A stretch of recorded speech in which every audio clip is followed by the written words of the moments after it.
위대하신 우리 하나님 아버지, 구하는 자에게 좋은 것으로 응답하시는 하나님이라는 제목으로 말씀의 은혜를 나누려고 합니다. 거룩하신 하나님, 하나님의 말씀을 살아서 우리 심령 골수를 쪼개는 줄로 믿사오니 하나님, 이 시간 말씀을 통하여 다시 한번 기도의 힘을 받게 하여 주옵시고 기도를 배우게 하여 주옵시고 기도의 능력을 체험할 수 있도록 역사하여 주시옵소서. 하나님, 저는 부족합니다. 입술에 권능을 더하여 주셔서 함께 큰 은혜가 임하는 시간 될 수 있도록 이끌어 주옵시고 가감하지 아니하고 하나님 말씀 담대히 전할 수 있도록 역사하여 주옵시며 무엇보다도 한 사람도 빠지지 아니하고 폭포수 같은 은혜를 그 말씀의 맛을 맛보고 돌아갈 수 있도록 이 시간 축복하여 주시옵소서. 온전히 성령을 의지하오며 예수님의 이름으로 기도드리옵나이다. 아멘. 우리 옆에 분한테 인사하겠습니다. 오늘 큰 은혜 받으십시오. 함장하셨습니다. 이 자리가 복의 자리입니다. 네, 사랑합니다. 한 주간 잘 지내셨죠? 네, 감사합니다. 오늘 이렇게 은혜 사모에서 나오셨는데 오늘 이 말씀이요, 정말 여러분에게는 기도의 힘이 될 것이고 오늘도 이 말씀 듣고 기도를 새로 시작할 분들이 많을 것 같아요. 또 기도하면서도 확신을 가지고 기도할 분들이 분명히 있을 겁니다. 그럼 오늘 축복의 시간이 되길 주의 이름으로 축원합니다. 여러분, 오늘 그 말씀은 참 유명하면서도요, 우리 신앙생활의 핵심을 가르쳐주는 그런 말씀이에요. 기도에 대한 말씀이에요. 예수님은 거의 매일 기도하셨습니다. 어느 한때 특정한 날만 기도한 것이 아니라 쉬지 않고 기도하셨어요. 그러니까 공생의 당시에 눈코 뜰 새 없이 바쁘셨는데도 기도를 쉬지 않으셨어요. 그러니까 세례 받으실 때도 기도하셨고요. 12제자를 선택하실 때도 기도하셨고요. 변화산에서 자기 모습을 변모하실 때, 그러니까 하나님의 모습을 보여줄 때도 기도하셨어요. 뿐만 아니라 십자가에 달리실 때도 기도하셨고요. 십자가에서 죽기 직전에도 기도하셨어요. 모든 삶이 기도였다는 거예요. 그런 기도의 모습, 삶을 지켜봤던 제자들이 오늘 1절에 그렇게 이야기하는 거예요. 예수님께 기도를 좀 가르쳐 주세요 라고 요청하는 거예요. 그래서 우리 주님이 기도는 이렇게 하라 라고 기도의 모범을 보여주십니다. 여러분, 예수님은 제2위의 하나님이셔요. 완전하신 신성을 가지셨어요. 빌립보서 2장 6절에도요, 예수님은 근본 하나님의 본체시고 하나님과 동등하다고 말씀합니다. 하나님이시라는 거예요. 예수님 스스로도요, 요한복음 14장 8절에 보니까 제자 빌립이 물어보는 거예요. 예수님, 우리에게 아버지를 좀 보여주세요. 하나님 아버지를 보여주세요. 그랬더니 이렇게 말씀하셔요. 빌립아, 내가 이렇게 너희와 함께 있으되 내가 나를 알지 못하느냐? 나를 본 자는 아버지를 보았거늘 어찌하여 아버지를 보이라 하냐? 당신이 곧 하나님이라는 말씀이에요. 그러면서 이런 말씀을 해요. 한번 읽어볼게요. 요한복음 14장 10절에서 11절입니다. 자, 시작. 내가 아버지 안에 거하고 내 안에 계신 것을 내가 믿지 않느냐? 내가 너희에게 이르는 말은 스스로 하는 것이 아니라 아버지께서 내 안에 계셔서 그의 일을 하시는 것이라. 내가 아버지 안에 거하고 아버지께서 내 안에 계심을 믿으라. 그렇지 못하겠거든 하나는 일로 말미암아 나를 믿으라. 주님은 언제나 성삼위 하나님과 이렇게 교통하셨어요. 완전한 교제를 하고 계십니다. 그죠? 아버지가 그 안에, 또 그가 내 안에. 이러면서 주님은 항상 교제하셨다는 거예요. 그런데 기도를 하셔요. 이해가 잘 안 되죠? 예수님 뜻이 아버지 뜻이에요. 근데 이해가 안 되지 않습니까? 이유가 뭘까요? 예수님은 완전한 신성을 가지신 하나님인 동시에 완전한 인성, 사람으로 이 땅에 오셨단 말이에요. 완전한 사람이에요, 우리처럼.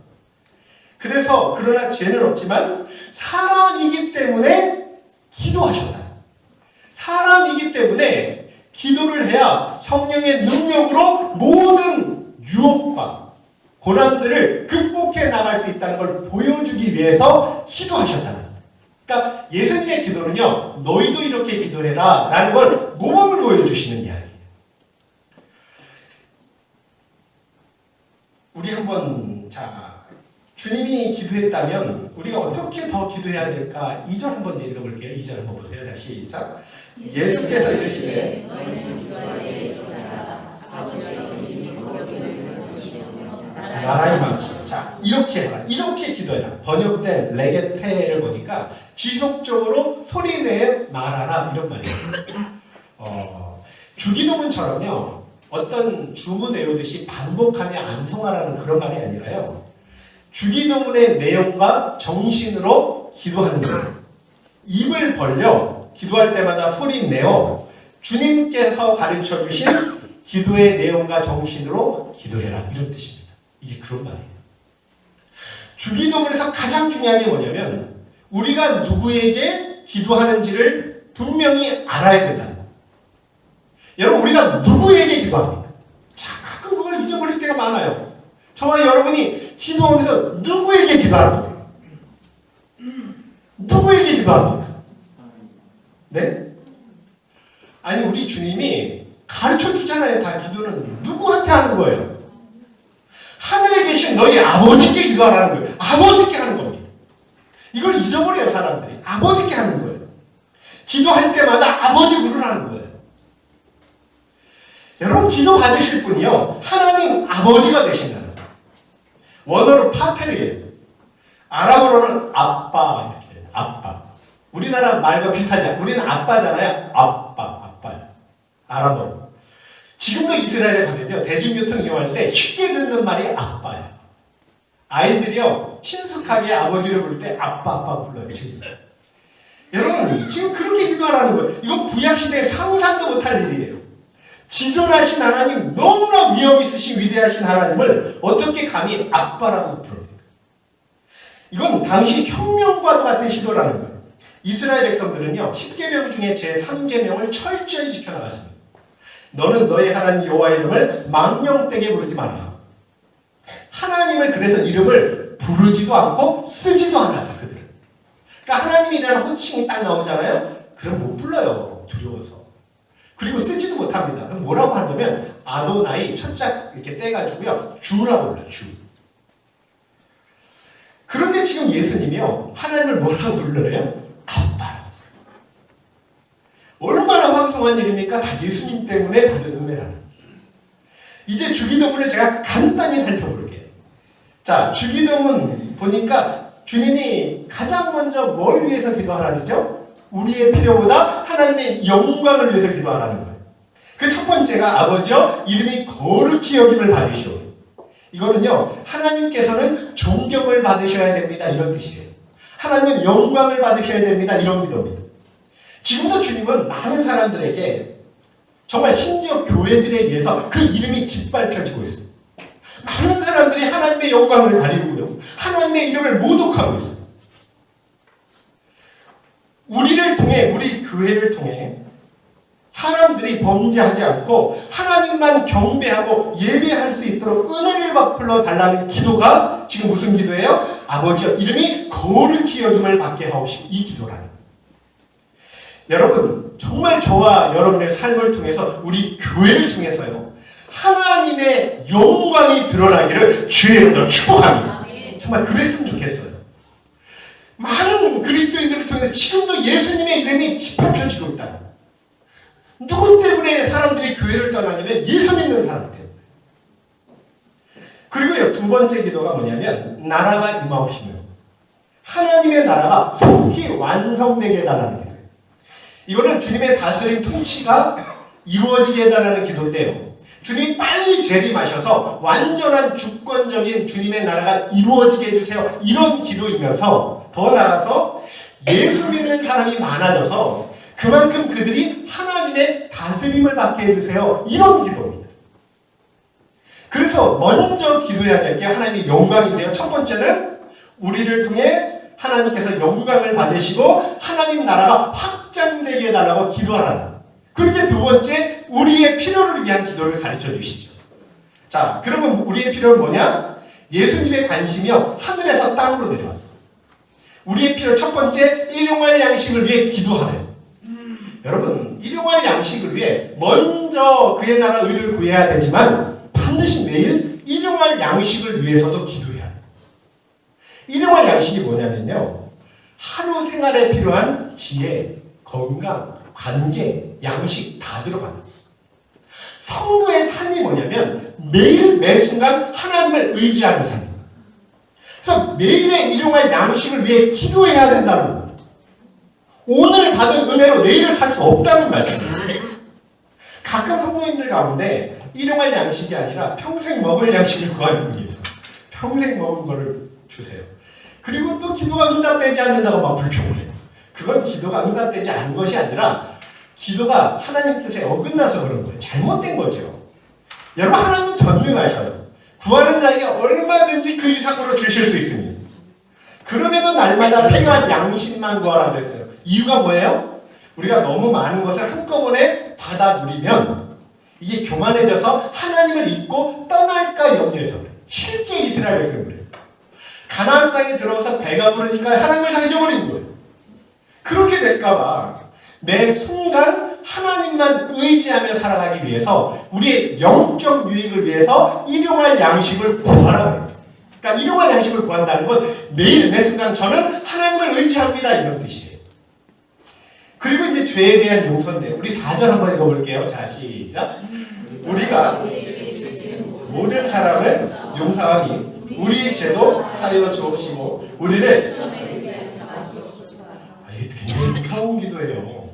이 기도는요, 우리가 모든 사람을 용서하고 있기 때문에 우리도 용서해 주세요. 이런 기도. 만일 우리가 용서가 선행되지 않으면 예수님도 우리를 용서하지 않겠다는 뜻이 포함되어 있는 기도예요. 그러니까 우리가 남을 용서하지 않잖아요? 그럼 기도에도 아무 소용 없다는 거예요. 그러니까 누구든지 죄사함의 은총을 잊기를 원한다면 먼저 자신에게 잘못한 사람들의 죄를 용서해 줘야 된다. 그런 두려운 말씀이에요. 자, 마지막으로 이제 볼게요. 주기도문. 시험에서 구원해 달라고 기도하죠. 시험이 오지 않게 해달라는 뜻이 아니에요. 시험은 안 올 수 없어요. 이 말씀은요, 시험이 올 때 굴복하지 않고 극복할 수 있도록 이끌어 달라는 기도. 이걸 주님이 기도의 모범으로 우리한테 가르쳐 주시. 매일같이 어떻게 해요? 이렇게 기도해라. 이런 말씀이에요. 먼저는 하나님의 영광이고 그리고 우리의 필요를 위해서 기도해라. 이 뜻은요, 매일 너는 하나님만 의지해야 돼. 하나님이 도와주어야 넌 살 수 있어. 이런 뜻입니다. 여러분, 날마다 주님 가르쳐 주신 기도의 모범을 통해서요, 하나님만 의지하고 기도의 기쁨과 신비를 만끽하며 가는 축복의 삶이 되기를 주의 이름으로 축원합니다. 이건 기도해야 누릴 수 있는 은혜예요. 그리고 제가 기도의 자세와 정말 중요한 기도 응답의 확실성에 대해서 말씀드리겠습니다. 제가 오늘 이 말씀을요, 핵심 말씀으로 정했거든요. 자, 이제 5절을 보세요. 기도 자세. 자, 시작. 또 이르시되 너희 있는데 내게 가서 말하기를 세더미를. 자, 기도 자세입니다. 어느 날 친구가 여행 중에 갑자기 들이닥쳤어요. 그런데 그 시간이 한밤중이에요. 마침 대접할 양식이 없어요. 떡을 빌리러 다른 친구에 갔다는 그런 이야기입니다. 당시는 참 가난한 시절이에요. 다들 넉넉지가 않았어요. 우리 옛날에도 그랬죠. 그런데 한밤중에 친구가 찾아와서 떡 3덩이를 빌린 거예요. 떡 3덩이가 뭐냐면 성인 한 끼 식사량이에요. 떡을 빌리러 온 친구는요, 모두가 잘 시간에 내가 올 수밖에 없는 이유를 이렇게 설명해요. 6절 한번 읽어보실래요? 자, 시작. 내 것이 여행 중에 내게 왔으나 내가 먹일 것이 없노라. 근동 지역에서는 밤에 친구 집에 방문하는 게 낯설지가 않아요. 팔레스틴 기후 조건 때문이에요. 낮에는 여행하지 않습니다. 그러니까 이게 해가 지고 나서 여러분 그때 여행을 시작하는 거예요. 장렬한 태양이 비출 때는 다 쉬잖아요. 그러니까 오후 늦게 여행 시장에서 밤늦게 친구 집에 도착해요. 근데 친구는요, 늦게 도착한 친구를 위해 대접할 양식이 없어서 떡을 빌리러 갔어요. 우리가 예전에 기억납니까? 밥을 빌리러 다닌 적이 있었죠. 얼마 전에도요, 전호철 사님이 밥을 빌리러 오신 적이 있어요, 저한테. 근데 마침 또 감사하게 제가 새로 밥을 지었어요. 제가 지었어요. 그 밥을 퍽 퍼가지고 저는 한 2인분 될 거라고 생각해서 드렸는데 다 드셨다. 그리고 그 다음에 저한테 정말 밥을 맛있게 먹었다. 밥을 참 잘 짓는다. 제가 감사하기도 하고 고맙기도 하고 잘 드셔주셔서. 여러분 지금도요, 이렇게 밥을 빌리러, 저희도 그래요. 없으면은 뭐 전화할 수 있잖아요, 가까운데. 그럼 빌릴 수 있는 게 어렵잖아요. 지금은 어렵잖아요. 얼마든지 빌리세요. 반찬도 줄 수 있어요. 그런데 이때는 틀렸다는 거예요. 이 비유에 보면요, 세 친구가 나와요. 첫째는 여행 중에 갑자기 들이닥친 예의 없게 보이는 친구. 그리고 두 번째는 그를 먹기 위해 한밤중에 떡을 빌리러 간 친구. 세 번째는 친구의 간절한 요청을 들어서 일어나 도와준 친구. 그런데 떡 빌리러 간 친구가, 집 안에 있는 친구가 거절을 하는 거예요. 7절 한번 보실래요? 자, 시작. 그가 나를 이미 다쳤고 아이들이 나에게 침실에 누웠으니 일어나 줄 수가 없노라 하겠네. 원문으로 보면 명백한 거절이에요. 문이 이미 닫혔고 아이들이 함께 누웠으니 나는 떡을 못 준다, 이런 뜻이에요. 한밤중에 도움을 청하러 온 친구를 안으로 맞아들이지도 않고요. 또 문을 열어주지도 않고 귀찮다는 듯이 냉정하게 거절합니다. 그리고 더 이상 시끄럽게 하지 말라는 거예요. 성가시게 하지 말라는 거예요. 자기를 괴롭게 하지 말라고 이야기하는 거예요. 왜 집안에 있는 친구가 이렇게 냉정한 어조로 거절했을까요? 떡이 없어서? 떡을 주기 싫어서? 아니라는 거예요. 7절의 이유를 다 설명하잖아요. 문이 이미 닫혔고 아이들이 나와 함께 침실에 누워있기 때문에. 당시 가옥 구조가 어떻게 생겼냐면 밤중에 떡을 줄 수 있는 구조가 아니에요. 여러분, 집안의 친구는요, 하루 노동 힘들게 마치고 잠자리에 이제 들었어요. 그런데 캄캄한 밤중에 일어나서 닫힌 문을 열고 떡을 내준다는 게 만만치가 않아요. 미닫이 문이 아니에요. 여닫이 문이에요. 여닫이 문. 그 빗장으로 채우는 거예요. 그런데 더구나 집안에 창문이 없어요. 가끔 환풍기만 있고 창문이 깜깜합니다. 여러분, 그런 상태에서 일어나서 떡을 막 찾아요. 그리고 문빗장을 연다는 건 여간 힘들고 귀찮은 일이 아니라는 거예요. 또 자기가 일어나면 식구들 다 깹니다. 당시에는 시골 농가는 온 식구가 한 이부자리에 자고 있었어요. 그러니까 자기가 가장이 깨면 아마 조금 있으면서 불평이 터져나오는 거예요. 야, 아빠! 이러면서. 그래서 아이들과 함께 침실에 누워있기 때문에, 고나게 자고 있기 때문에 떡을 줄 수 없다, 이렇게 이야기해요. 그럼에도 결국에 친구가 떡을 줍니까, 안 줍니까? 여러분, 줘요. 이유가 8절 한번 보실래요? 8절? 자, 시작. 내가 벗됨을 위하여 그 간절함을 위하여 그 요구대로 친구의 요청을 들어준 이유가 친구의 집요한 요구 때문이라는 거예요. 문 밖에서 떡을 줄 때까지 간청합니다. 다른 번역 성경을 보니까 간청을 뭐라고 번역해요? 뻔뻔스럽게.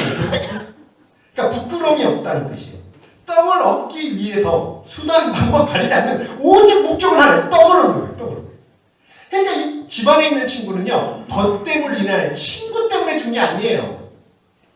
오직 뻔뻔스러울 정도로 끈질기고 지배하게 매달렸기 때문에 줬다고 이야기합니다. 이게 기도 응답의 비결이라는 거예요. 또 기도의 자세라는 거예요. 문 밖의 친구는요, 떡을 얻어도 그만, 얻지 못해도 그만, 미지근한 태도를 보이지 않았다는 거예요. 반드시 얻어야 돼. 나 이거 얻지 못하면 못 들어가. 이런 마음이었다는 거예요. 이기적인 욕심으로 구한 게 아니에요. 지금 자기 배를 채우려고 떡을 요청한 게 아닙니다. 집에 찾아온 굶주린 친구를 위해서 올바른 목적과 동기로 끈질기게 강구했다는 거예요. 그에게 거절에 대한 두려움 없습니다. 여러분, 지금 부르짖을 때 창피한 그런 거 없어요. 그리고 포기란 있을 수 없는 거예요. 이런 이유 때문에 문 안에 있는 친구는 거절하지 못하고 결국 마침내 떡을 주죠. 왜요? 거절했다가는 밤새도록 시끄럽게 할 거예요.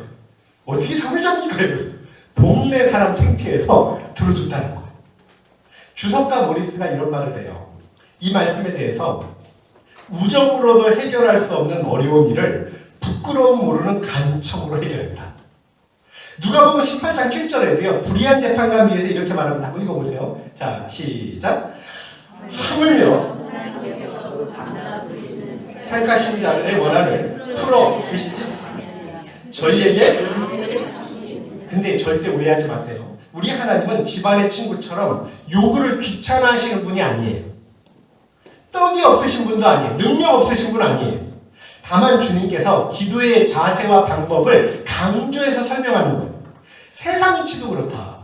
세상 친구도 귀찮아서 간청하면 들어주는데 하물며 너희를 사랑하는 하나님 아버지께서 간청하는 자의 기도를 외면하겠느냐? 이런 말씀이라는 거예요. 기도 응답이 지체될수록 떡을 빌리러 온 친구처럼요, 더 열심히 자주 찾아가서 두드리라는 말씀이에요. 그러면 하나님 반드시 응답해 주신다는 약속이에요.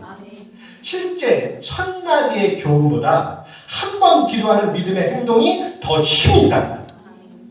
여러분, 그리고 이제 마지막으로요, 비로소 기도 응답의 확실성을 이야기하는데 9절 10절 시작. 내가 제가 시작.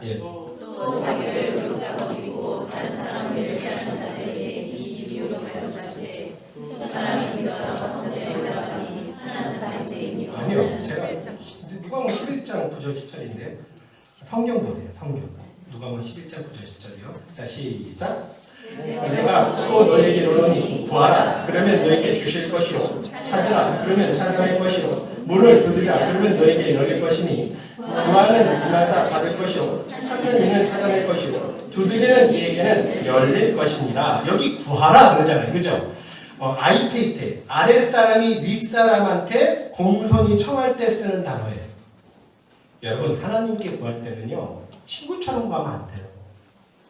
정말 겸손하게 공손하게 아랫사람이 윗사람한테 하는 것처럼 간구해야 된다. 구하되 겸손히 계속적으로 반복적으로 구해야 된다. 끝까지 겸손함을 잃어버려서는 안 돼요. 좋은 예를 들어볼게요. 아브라함 기도해.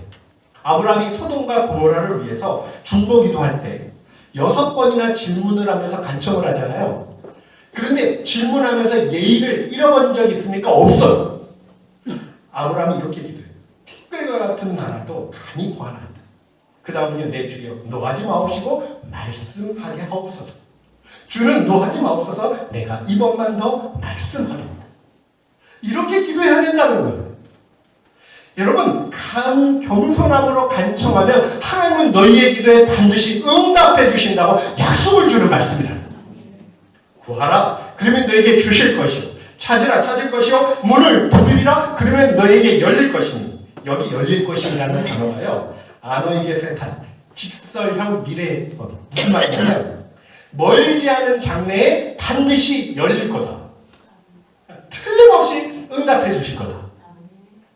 그래서 우리가 문을 두드리면 문이 열리는 것처럼 우리가 구한 실제 내용이 하나님께 상달이 되어서 멀지 않은 미래에 너희 기도에 응답하실 것이라는 약속의 말씀이에요.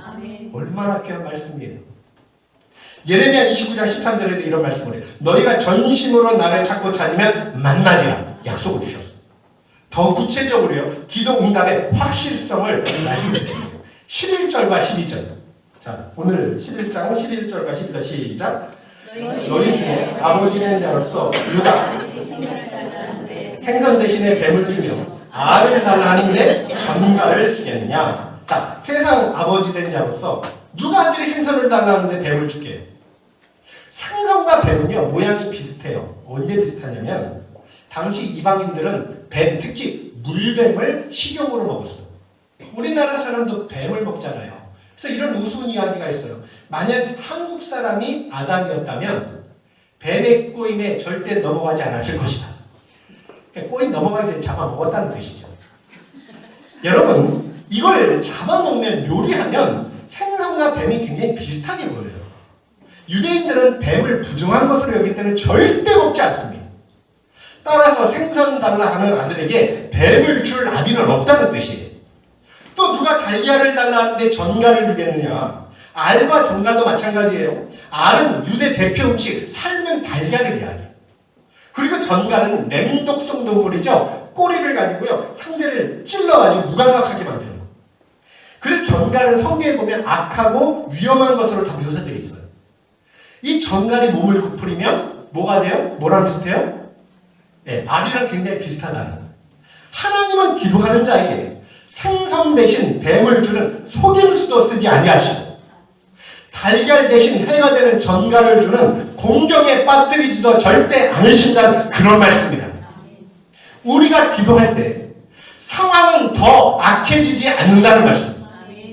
여러분, 이게 얼마나 놀라운 말씀인지 아세요?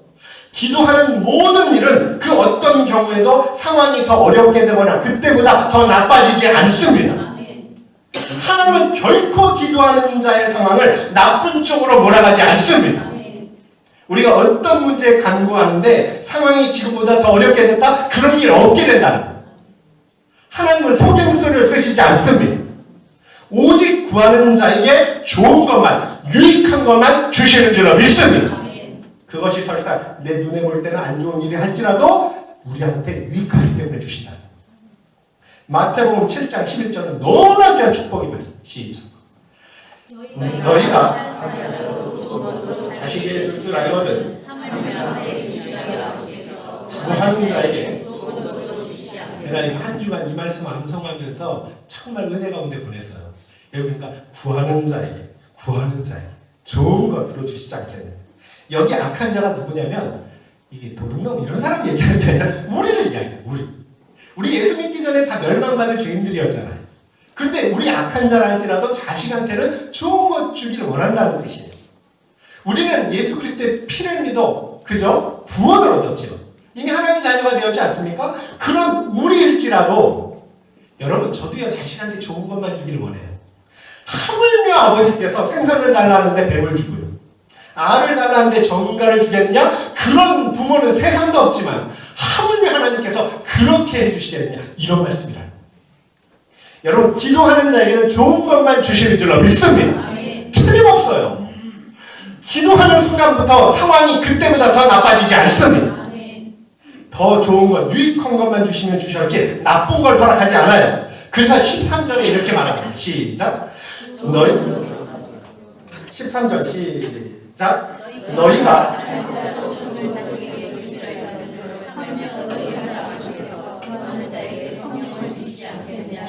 하나님은 언제나 선하십니다. 하나님은 실수하지 않아요.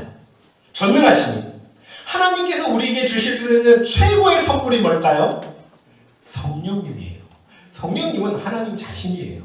하나님 자신을 주면 이 세상에 뭘 줄 게 뭐가 있어요? 하나님 아버지는요 우리를 구원하기 위해서 십자가의 아들까지 내어주십니다. 여러분 성령님보다 세상에 귀한 선물이 어디 있어요? 성령님을 받으면 구원을 받는 거예요. 그 피로 우리가 받은 선물, 예수님의 피로 받은 선물이 성령입니다.